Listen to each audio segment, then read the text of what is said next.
Hello everyone and welcome back to my channel. Today we'll be continuing into part 7 of What If Goku Never Stopped Training. If you haven't seen part 6, there's a title card where you can go check it out to see what happened in the last part. But we will be going back into the future with the future timeline being all fine and good and not destroyed by Goku Black. What did happen during the time since we last seen Trunks, and how did everyone get back alive and the planet being at peace? Without further ado, let's dive right into part 7 of What If Goku Never Stopped Training. When we left off, the tournament between the two universes ended, as in everyone has celebrated the win. We would then be met with Zeno, as this scares the god of destructions, and Goku would greet Zeno with the dismay of Beerus, which would then give Zeno thinking about the possible tournament between all universes, which gets Goku excited. But enough with that timeline, as we go back to the future timeline. Where we left off with Trunks and his future, he ended up getting his own timeline Dende to become the Guardian, and a set of Dragon Balls, which then he would end up wishing everyone back to life with the exception of Goku. Seeing everyone alive would make Trunks emotional, especially seeing Gohan once again. During their time in the afterlife, all the Z Fighters grew incredibly strong,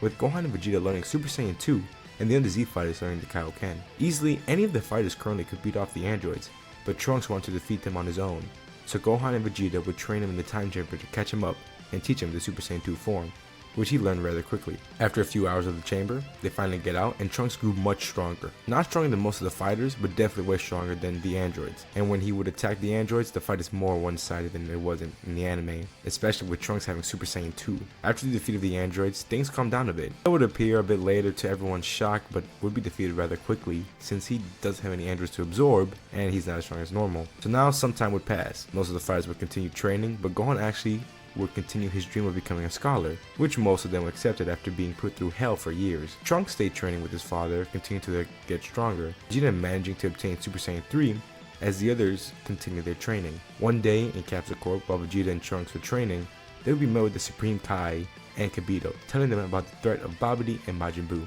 All the Z Fighters would quickly gather up besides Gohan, and they would go find Babidi's hideout. And when they meet the Bura, they do not hesitate at all, as they all charge at him. This version of the Z Fighters have already dealt with the scenario if they fail to stop the enemy, so they do not waste time to try to eliminate the threat. With the combined effort of the Z Fighters, the Bura is eliminated without struggle, which made Babidi worried, but then he would try to lure them into this hideout, try to get more energy for Buu. So Supreme Kai warns him about this plan, so the others actually would listen and try to play it smart, so when they enter and fight the minions of Babidi, they would not use any energy to fight the opponents, which they managed to do with ease. So when they arrive at Babidi's, he would try to mind control someone, but it would not work for anyone, as really none of them are bad, especially with Vegeta, since he accepted the death of Goku and he does have a good life and is satisfied with sparring with his own powerful son. So Babidi is eliminated without a second thought, and Majin Buu is not born. He would continue on with their life and getting stronger, with Vegeta and Trunks training mostly and Gohan slowly catching up. But at this point, both Vegeta and Trunks obtained the Super Saiyan 3 form and worked on perfecting the transformation. Beerus would then wake up and begin on the look for the legendary Super Saiyan God.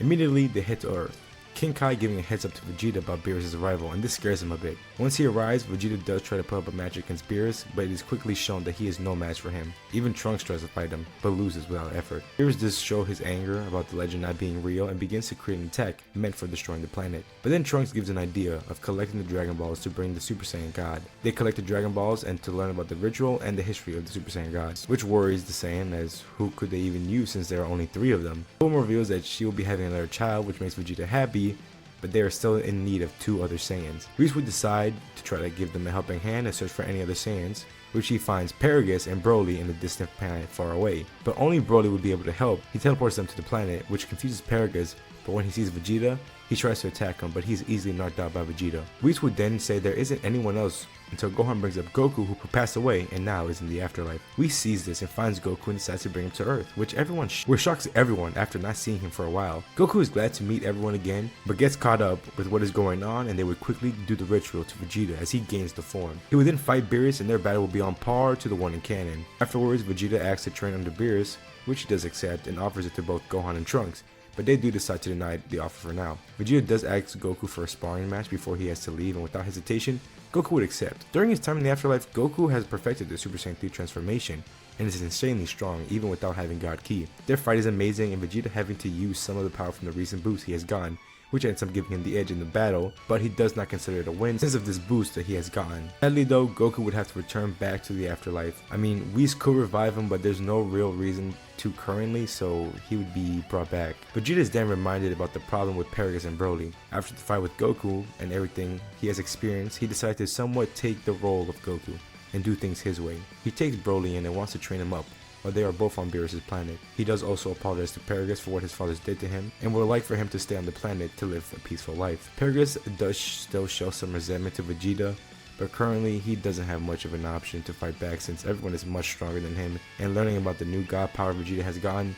he thinks that Broly can't even put up a match against him, so he decides to stay on Earth for now. Vegeta and Broly would head to Beerus' planet and begin their own training, and Vegeta is shocked to learn about the insane potential that Broly has, and really become intrigued about his power. They will both train under Whis and quickly obtain the Super Saiyan Blue form and even evolution. Broly did stay with his legendary form, but even then, he was a strong training partner for Vegeta since Broly's power grew rapidly, so this in turn helps Vegeta to grow quickly and mainly had to focus on him. Beerus was interested in Broly and decided to take him under his wing. Time passes, and I can still see the Universe 6 vs Universe 7 tournament happening, with the team being Vegeta, Broly, Gohan, Trunks, and Piccolo. This whole new team that had a different experience with their own lives could be interesting, as these characters aren't the same ones with either the other timeline of the What If or even the canon timeline. Broly is actually the first one to go up and show off his incredible power, and ends up winning the tournament on his own without using any godlike powers. So in turn, Zamasu actually doesn't act on his Zero Mortals plan and just continue his time with being trained to be the next Supreme Kai. Since there is no evil Goku Black, the future timeline continues with his peace. And to be honest, there wouldn't be any threat for a while since the tournament power wouldn't really happen without Goku's influence. The timeline stays intact and not erased, until Trunks decides to take a trip back to the future to see everyone again. And this time he also brings along future Gohan. When they arrive, they have a much better meetup, with a normal reason instead of fighting an evil Goku. This version of Gohan is shocked to see how different his future self is. Well, hard to still call him future, but just an alternate version of him now. Future Gohan does thank everyone for helping Trunks saving his future, as they owe them a lot. There's a moment where future Gohan sees Goku and he gets really happy that at least another version of himself does still have his father. Some sparring matches do occur, like future Trunks and Vegeta.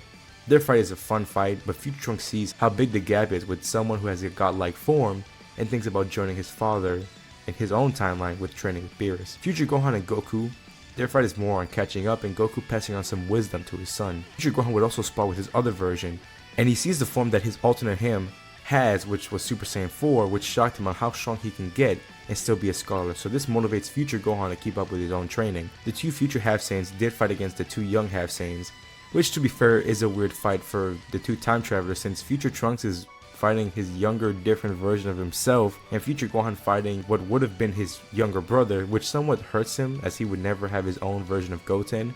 But when Goten yells out saying that it's cool to have two older brothers, this put a smile on his face. After all the sparring matches, they decide to stay a bit longer, and they throw a party for this reunion. Future Trunks then remembers about the cell creature he faced and tells Goku and Vegeta about this threat, that it could come anytime soon, but they shouldn't really be worried about it too much since they defeated him easily without any effort. As we go back over to Jiro's lab, the tube that Cell was in prior has now shattered and broken, and Cell is nowhere to be seen.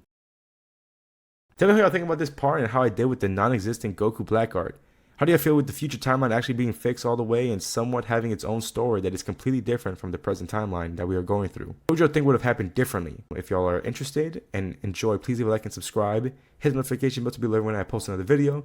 Also, I do have a Discord. It will be linked in the description. So if you want to join and, have a community, talk with other people, you can join. I'm not forcing you, but, just a suggestion. Just if you want to join, link in the description. Anyways, thank y'all so much for watching, and I'll see y'all in the next part. See ya.